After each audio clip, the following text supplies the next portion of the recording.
As part of these presentations on the exposure draft ESRS, we're now at the section of the social, where there are 4 standards addressing social matters. As presenter, we have Eva Eijkelenboom, who will go into this in more detail. But Eva, maybe it's good to first introduce yourself. Thank you, Gerard. My name is Eva Eijkelenboom. I'm working at the Dutch Employers Confederation, and today I will guide you through the topical standards on social topics. Let's start.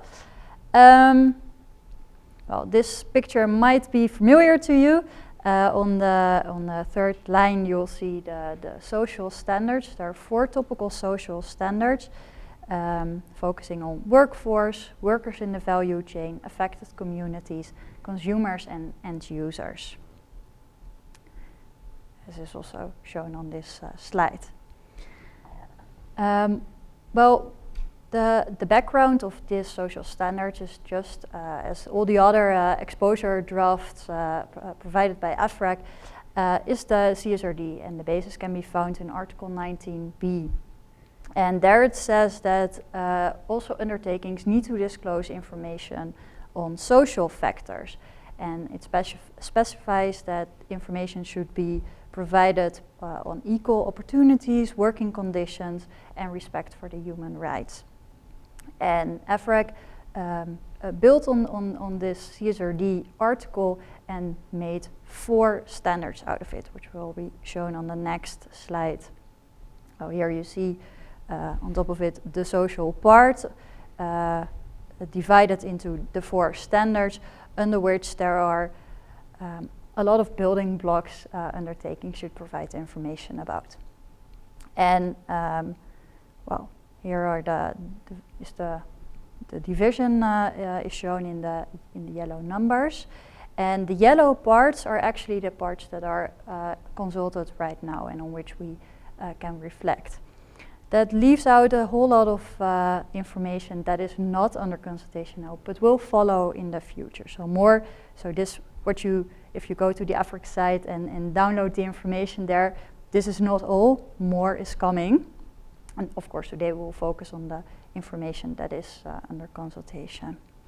This part is still under development. Well, what is in the social standards is that might be interesting to talk about. First, it's the first standard is also the most comprehensive, as we saw on the last slide, is the own workforce. And within the ESRS, there is a clear division made between own workforce and workers in the value chain, which is the S2 standard. And this is also where there is a difference between the ESRS, the social ESRS, and the GRI framework. Employees is kind of a similar criteria definition, but the non-employees in the workforce, that is where it is different. So the ESRS, they define non-employee workers in the own workforce as part of the own workforce. So those are also part of the S1 ESRS. Within GRI, there is a different division. So if you are already familiar with GRI, this is good to focus on. Here's a difference. And then the S2 standard, those are workers in the value chain, upstream or downstream. So there's a little bit of less disclosure requirements on those workers. Well, and EFRAG chose to divide, to make a different division, to make it more of,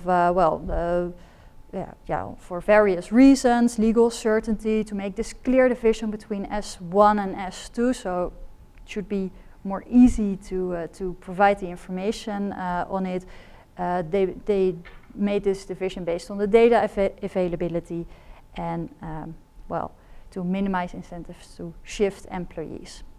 This is good to keep in mind the definition of own workforce. Well, and then when we look at the S1 standards, there is this division which can be seen in it, or a variety of disclosure requirements. First, there are some general disclosure requirements, then some focusing on working conditions. really fun fact there is that there is also an optional disclosure requirement in it. Then there is some disclosure requirements on equal opportunities and some on other work-related rights. And on the next slide, you will see more information on what are those general disclosure requirements and what is asked within the several pillars, I would say, within the own workforce.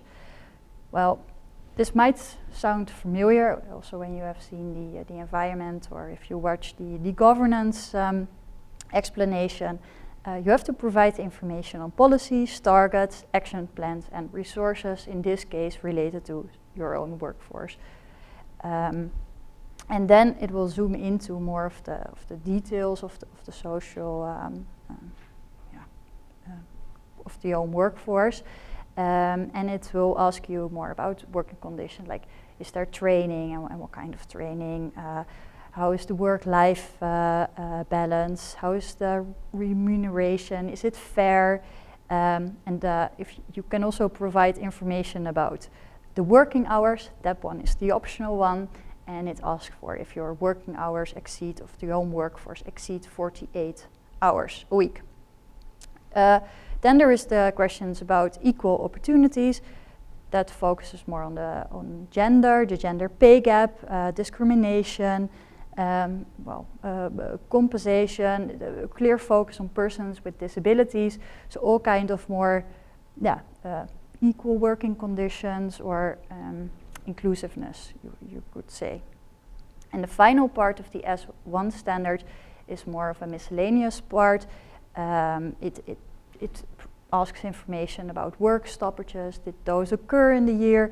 How is the dialogue within the company? How do you are you able to provide feedback? What kind of collective bargaining opportunities are there? Are there human rights issues?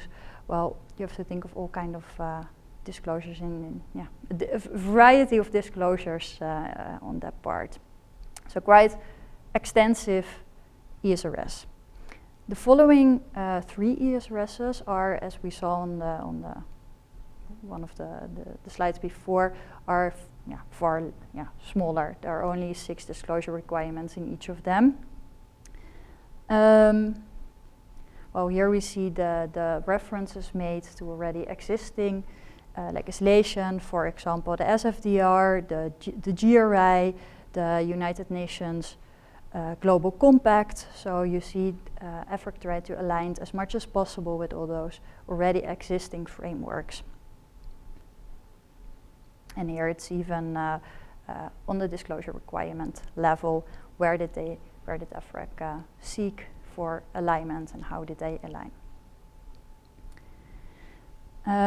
Well, this slide comprehends the S2 till 4, so the one on the value, the works in the value chain, the affected communities and consumers and end users. And again, it asks on strategy, implementation, and how you perform in practice. And then you again have to provide information, or are there policies, and if there are, how can you summarize them? How do you engage with the people addressed in the standards? What are the channels to raise concerns? Are there targets? How do you take action, and what do you do to mitigate risks or more negative effects? And again, more of these, more is to come on these standards. So these are only a small part of what will be applicable, or what we think will be applicable. And then I'm already at the end of this high-level overview of the social standards. And these social standards and also the large value chain aspect in it also ask or brings up the questions, well, how does that work in the due diligence perspective? Well, due diligence, part of the standards also related to other ESRS, and here you see that EFRAG also chose to, or integrated the alignment with OECD due diligence, and here you see how the disclosure requirements will follow the specific steps to perform due diligence within the undertaking. And well, more is to come, since there are still developments also within European legislation on due diligence. And I think I'll leave it to that for this high-level overview, and you can watch more on the educational sessions provided by EFRAG on their site, specific on these topics. Eva, a very clear overview of the 4 social standards. What do you see as the most challenging parts of these proposals? What's something that's new and needs to be put the most effort into? I think the social standards are new in itself, or for most companies they will be relatively new, more new than, for example, thinking about or reporting on environmental issues or governance issues. So those are relatively, I would say, the most new, or in that case then difficult, since you're not aware of them. And within the social standards, I think the value chain part is the most difficult. Most of the information on workers, you have it within the undertaking. Maybe it's not connected, and it will require effort to provide the information, also within the undertaking or within the group. But for the whole value chain and receiving all the information necessary to provide, and also being able to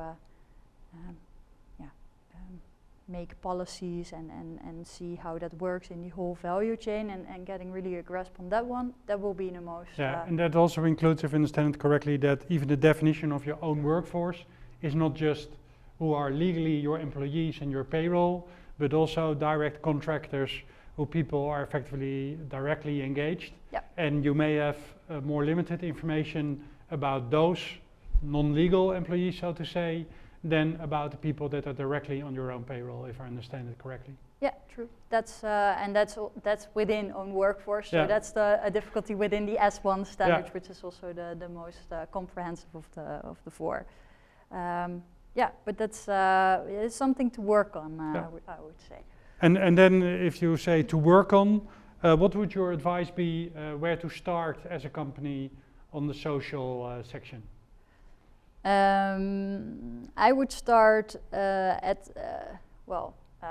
start at S1, at the own workforce, and try to find out which information you already have, and if it's and where it is within the company, and if all the systems are aligned, or what should be done. So first, a little bit of research, I would say, to if you start there, and if this is all new to you, then I would then first start by reading actually watching the educational video by EFRAG. I think that will be the start there.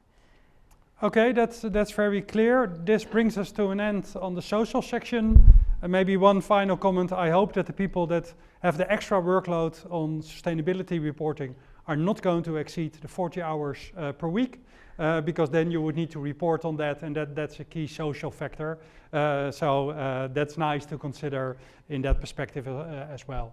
So thanks for attending this social section, and also welcome you to the other sections of the presentations on the ESRS.